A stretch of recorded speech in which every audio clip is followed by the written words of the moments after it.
Thumb MP flexion.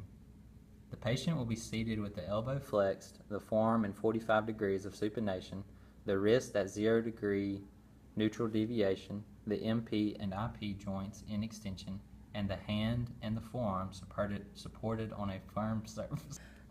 Position of the goniometer. The axis is on the dorsal surface of the MP joint.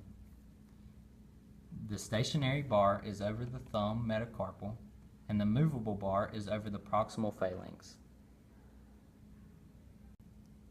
Once the goniometer is positioned correctly, the patient will flex their MP joint and the therapist will take the measurement.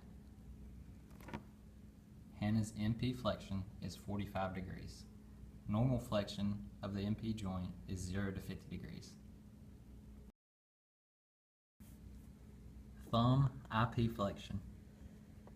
The patient will be seated with the elbow flexed, the forearm in 45 degrees of supination, the wrist at 0 degree neutral deviation, the MP and IP joints in extension, and the hand and forearm supported on a firm surface. The position of the goniometer.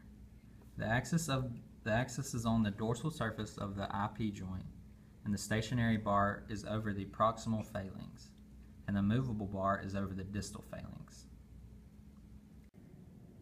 Once the goniometer is positioned correctly, the therapist will ask the patient to flex their IP joint of the thumb, and the therapist will take the measurement.